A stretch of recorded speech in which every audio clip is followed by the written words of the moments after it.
ನಾನಿವತ್ತಿಲ್ಲಿ ಕಳ್ಳೆಪುರಿ ಮಾಡೋದನ್ನು ತೋರಿಸ್ತಾ ಇದ್ದೀನಿ. ಏನಿದು ಕಳ್ಳೆಪುರಿ ಮಾಡೋಕ್ಕೆ ಬರಲ್ವಾ ನಮಗೆ ಅಂತ ಅಂದ್ಕೋಬೇಡಿ.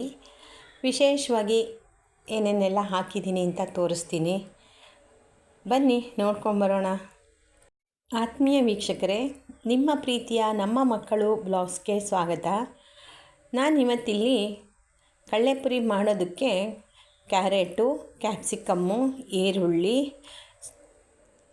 ಟೊಮ್ಯಾಟೊ, ಕೊತ್ತಂಬರಿ ಸೊಪ್ಪು ಹೆಚ್ಚಿಟ್ಕೊಂಡಿದ್ದೀನಿ. ಹಸಿಮೆಣಸಿನ್ಕಾಯಿ ಹಾಕಿಲ್ಲ. ಅದರ ಜೊತೆಗೆ ಉಪ್ಪು, ಗರಂ ಮಸಾಲ, ಆಮ್ಚೂರು ಪೌಡ್ರು, ಸ್ವಲ್ಪ ಅಚ್ಕಾರದ ಪುಡಿ. ನಿಮ್ಮ ಆಯ್ಕೆಗೆ ತಕ್ಕಂತೆ ನೀವು ಹಸಿಮೆಣಸಿನ್ಕಾಯಿನೂ ಕೂಡ ಹಾಕ್ಕೋಬೋದು ಖಾರ ಬೇಕು ಅಂದರೆ. ಇಲ್ಲಿ ಉಪ್ಪು ಇರುವಂಥ ಕಳ್ಳೆಪುರಿ ತೊಗೊಂಡಿದ್ದೀನಿ ನಾನು. ತರಕಾರಿ ನಿಮ್ಮ ಆಪ್ಷನು. ಇನ್ನು ಇದಕ್ಕೆ ಸೌತೆಕಾಯಿ ಏನೇನೆಲ್ಲ ಕಲರ್ಫುಲ್ಲಾಗಿರಬೇಕು ಅಂದರೆ ಬೀಟ್ರೋಟು ಈ ಥರನೂ ಹಾಕ್ಕೋಬಹುದು. ಈ ಕಳ್ಳೆಪುರಿ ಸಾಕಷ್ಟು ಇಟ್ಕೊಂಡಿದ್ದೀನಿ, ಬಟ್ ತರಕಾರಿನೇ ಜಾಸ್ತಿ ಇದೆ. ಯಾಕಂದರೆ ಕೆಲವರಿಗೆ ಕಳ್ಳೆಪುರಿ ಗ್ಯಾಸ್ ಥರ ಆಗುತ್ತೆ, ಹೊಟ್ಟೆ ಉಬ್ಬರ ಬರುತ್ತೆ. ಹಾಗಾಗಿ ತರಕಾರಿ ಜೊತೆ ತಿಂದಾಗ ಕಳ್ಳೆಪುರಿ ನಮಗೂ ಕಳ್ಳೆಪುರಿ ತಿನ್ನಬೇಕು ಅಂತ ಅನಿಸಿರುತ್ತೆ. ಆ ಒಂದು ಫೀಲಿಂಗು ಕಂಪ್ಲೀಟ್ ಆಗುತ್ತೆ. ಒಂದೊಂದಾಗಿ ತರಕಾರಿಗಳನ್ನು ಹಾಕ್ಕೊಳ್ಳೋಣ. ಮೊದಲು ನಾನು ಯಾವ್ದು ಹಾಕ್ಕೊಂಡಿದ್ದೀನಿ ನೀವೇ ನೋಡ್ತಾ ಇದ್ದೀರಾ ಅಲ್ವಾ. ಕ್ಯಾಪ್ಸಿಕಮ್ಮು, ಕ್ಯಾರೆಟು, ಈರುಳ್ಳಿ, ಟೊಮೆಟೊ, ಲಾಸ್ಟಲ್ಲಿ ಟೊಮೆಟೊ ಹಾಕಿದ್ದೀನಿ. ಹೇಗೆ ಬೇಕಿದ್ದರೂ ಹಾಕ್ಕೋಬೋದು, ಹೀಗೇ ಹಾಕಬೇಕು ಅಂತ ಇಲ್ಲ. ಕೊತ್ತಂಬರಿ ಸೊಪ್ಪು, ಆಮೇಲೆ ಎತ್ತಿಟ್ಕೊಂಡಂಥ ಗರಂ ಮಸಾಲ, ಅಚ್ಕಾರದ ಪುಡಿ, ಉಪ್ಪು ಎಲ್ಲ ಹಾಕ್ಕೊಳ್ಳೋಣ. ಅಂದರೆ ತರಕಾರಿಗೆ ಮಾತ್ರ ಉಪ್ಪು ಹಾಕಿದ್ದೀನಿ. ಕಳ್ಳೆಪುರಿಗಾಗುವಷ್ಟು ನಾನು ಉಪ್ಪು ಹಾಕಿಲ್ಲ. ನೋಡಿಕೊಂಡು ಉಪ್ಪು ಹಾಕಬೇಕಾಗುತ್ತೆ, ಕೊನೆಗೆ ಹಾಕ್ಕೊಂಡ್ರೂ ನಡೆಯುತ್ತೆ. ಈಗ ಇದನ್ನೆಲ್ಲ ಒಂದು ಒಳ್ಳೆ ಮಿಕ್ಸ್ ಕೊಡೋಣ.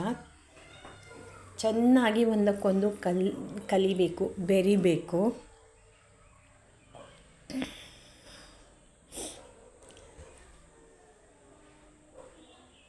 ಎಲ್ಲರೂ ಮಾಡ್ತಾರೆ. ಇದಕ್ಕಿನ್ನ ನಿಪ್ಪಟ್ಟು ಪುಡಿ ಮಾಡಿದ್ದು ಎಲ್ಲ ಸೇರಿಸ್ಕೋಬೋದು, ನಿಪ್ಪಟ್ಟು ಮಸಾಲ ಅಂತ ಆ ಥರದ್ದೆಲ್ಲ ಮಾಡಬಹುದು. ನೋಡಿ ಕಲರ್ಫುಲ್ಲಾಗಿದೆ. ನಾನು ಇದಕ್ಕೆ ಅರಿಶಿನ ಹಾಕಿಲ್ಲ. ನೀವು ಬೇಕಿದ್ರೆ ಚಿಟಿಕೆ ಅರಿಶಿನ ಹಾಕಬಹುದು. ಇನ್ನೊಮ್ಮೆ ಸರಿಯಾಗಿ ಕಲಿಸೋಣ.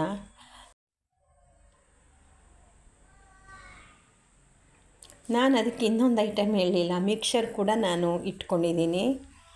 ಅದು ತುಂಬ ಚೆನ್ನಾಗಿರುತ್ತೆ. ಅದು ಎಷ್ಟು ಬೇಕೋ ಅಷ್ಟನ್ನು ನಾವು ಹಾಕ್ಕೋಬೋದು. ಕಲಸಿ ಆಗಿದೆ. ಕಲಸಿದ್ದಾದ ಮೇಲೆ ನಾವು ಇದ್ರ ಮೇಲೆ ಮಿಕ್ಸರ್ ಹಾಕ್ಕೋಬೇಕು. ಇಲ್ಲಾಂದರೆ ಮಿಕ್ಸರೆಲ್ಲ ಮೆತ್ತಗಾಗ್ಬಿಡುತ್ತೆ. ಇದನ್ನು ತಿಂತಾಯಿದ್ರೆ ಅದರಲ್ಲಿ ಕ್ಯಾಪ್ಸಿಕಮ್ಮು, ಕ್ಯಾರೆಟು ಎಲ್ಲ ರುಚಿಗಳು ಗೊತ್ತಾಗ್ತಾ ಇದೆ.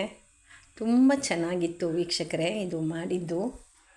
ನೀವು ಒಮ್ಮೆ ಟ್ರೈ ಮಾಡಿ. ಇಷ್ಟೊತ್ತು ನನ್ನ ವಿಡಿಯೋ ನೋಡಿದ್ದಕ್ಕೆ ನಿಮಗೆಲ್ಲ ಧನ್ಯವಾದಗಳು. ಮತ್ತೊಮ್ಮೆ ಇನ್ನೊಂದು ಇಂಟ್ರೆಸ್ಟಿಂಗ್ ಆಗಿರೋ ಅಡುಗೆಯೊಂದಿಗೆ ಬರ್ತೀನಿ. ಇನ್ನೊಂದು ನನ್ನ ವಿಡಿಯೋಗಳಲ್ಲಿ ದೇವರ ನಾಮಗಳು ಇದೆ, ಆಯಾ ದಿನಕ್ಕೆ ತಕ್ಕಂತೆ ಹೇಳಿದ್ದೀನಿ. ಅದನ್ನು ನೀವು ಕೇಳಿ ದೇವರ ಕೃಪೆಗೆ ಪಾತ್ರರಾಗಿ. ಧನ್ಯವಾದಗಳು. ಇಷ್ಟೊತ್ತು ನನ್ನ ವಿಡಿಯೋ ನೋಡಿದ್ದಕ್ಕೆ ಮತ್ತೊಮ್ಮೆ ಹೇಳ್ತಾ ಇದ್ದೀನಿ ಧನ್ಯವಾದಗಳು.